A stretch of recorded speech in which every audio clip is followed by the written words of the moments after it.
আরেকটা বিষয় হচ্ছে যে মিটার ব্যবহার করা। আসলে মিটারটা কবিতায় কি জিনিস? কবিতায় মিটার হচ্ছে the number of syllables in a poetic line. তো একটা কবিতার লাইনে কতটি সিলেবল সংখ্যা আছে মনে রাখতে হবে। সিলেবল এবং ওয়ার্ড কিন্তু এক না। একটা ওয়ার্ড একটি সিলেবল নিয়েও গঠিত হতে পারে, অথবা একটি ওয়ার্ড দুটি, তিনটি, চারটি, পাঁচটি সিলেবল নিয়েও গঠিত হতে পারে। সিলেবল মানে হচ্ছে শব্দাংশ, শব্দের একটা অংশ। তো তুমি যখন একটা কবিতার লাইন পড়বা, একটা কবিতা পড়বা, সাধারণত একটা সময় ছিল যে একটা স্পেসিফিক মিটার মেনটেন করে কবিরা কবিতা লিখত। অর্থাৎ সে যদি 50 লাইনের কবিতা লিখত, তাহলে এমনভাবে কবিতাটা লিখত যে প্রতিটি লাইনেই 10টি করে সিলেবল আছে, অথবা 12টি করে সিলেবল আছে, অথবা 8টি করে সিলেবল আছে, অথবা 6টি করে সিলেবল আছে। এটা একটা তারা রুল মেনটেন করতো কবিরা। অর্থাৎ প্রথম লাইনে 10টি সিলেবল অর্থাৎ শব্দাংশ, দ্বিতীয় লাইন তৃতীয় লাইন থেকে শুরু করে একদম শেষ পর্যন্ত প্রতিটি লাইনেই 10টি করে সিলেবল আছে, অথবা 12টি করে সিলেবল আছে, অথবা 8টি করে সিলেবল আছে। অর্থাৎ যে তুমি গণনা করবা যে শব্দাংশ কতটি, শব্দ কতটি, এটা নয়, শব্দাংশ কতটি। একটা কবিতা দেখা মাত্রই কবিতার লাইনে প্রথম লাইনে তুমি গণনা করবা যে এই লাইনে কতটি শব্দাংশ রয়েছে। শব্দাংশ বের করা শিখতে হবে, ঠিক আছে? এটা হচ্ছে মিটার। তো এরকম যদি একটা কবিতার লাইনে 6টা শব্দাংশ পাও, বা 8টি শব্দাংশ পাও, অথবা 10টি অথবা 12টি শব্দাংশ পাও, তাহলে সেটাকে মিটারের ক্ষেত্রে লিখতে গেলে কিভাবে লিখতে হবে? তো মিটারের ক্ষেত্রে মিটারের কাউন্ট তুমি এভাবে করতে পারো যে মনোমিটার, ডাইমিটার, ট্রাইমিটার, টেট্রামিটার, পেন্টামিটার, হেক্সামিটার। তো মনোমিটার মনে হচ্ছে যে 1 মিটার, অর্থাৎ এটাও বলে দেই যে 1 মিটার সমান সমান কতটি সিলেবল, অথবা কতটি সিলেবলকে 1 মিটার বলা হয়।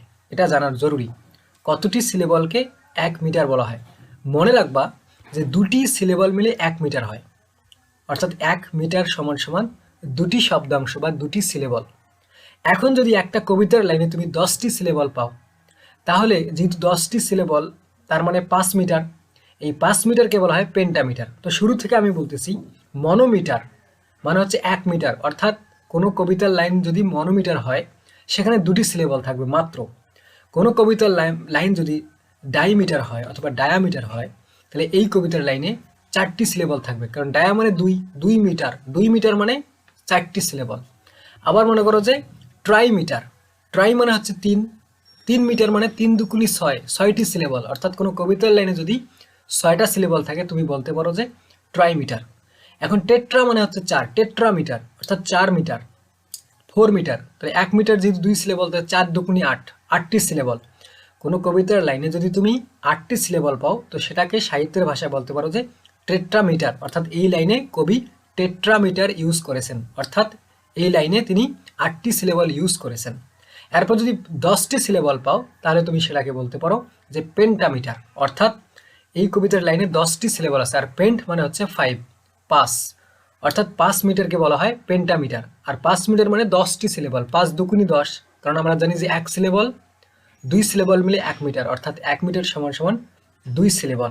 So this is how you can count the number of syllable and recognize them, which meter or which specific meter or particular meter has been used in a poem. এটা হচ্ছে তোমার বিষয়, বুঝতে পারছো? তাহলে আমরা মিটার জানলাম, মনোমিটার, ডাইমিটার, ট্রাইমিটার, টেট্রামিটার, পেন্টামিটার। আরেকটা 6 নম্বর আছে যে হেক্সামিটার, অর্থাৎ হেক্সা মানে হচ্ছে 6। তো কোনো কবিতার লাইনে যদি 12টি সিলেবল থাকে, তাহলে সেটাকে তুমি হেক্সামিটার বলতে পারো। তো কবিতার ক্ষেত্রে সুরকে ক্রিয়েট করার জন্য এই মিটারগুলো ব্যবহার করা হয়, এবং একটা শব্দের পরিমাণ ঠিক রাখার জন্য, শব্দের বা সিলেবলের তারতম্য ঠিক রাখার জন্য, একটা সুন্দর সুর বা শ্রুতিমধুর একটা আওয়াজ তৈরি করার জন্য এই মিটারগুলোকে কবিরা ব্যবহার করে থাকেন। আর এটা তাদের পয়েটিক একটা স্কিলও কিন্তু, যে একটা বড় কবিতা লিখেছেন যেখানে তিনি প্রতিটি কবিতার লাইনেই 8টি করে অথবা 10টি করে সিলেবল লিখেছেন, প্রতিটি লাইনেই এরকম করেছেন। এগুলো প্রথমত বা সাধারণত প্রথম দিকের যারা কবি ইংরেজি সাহিত্যের, তারা এগুলোকে ব্যবহার করতো, এই মিটারটা। এটা হচ্ছে মিটার কিভাবে কাউন্ট করতে হয়।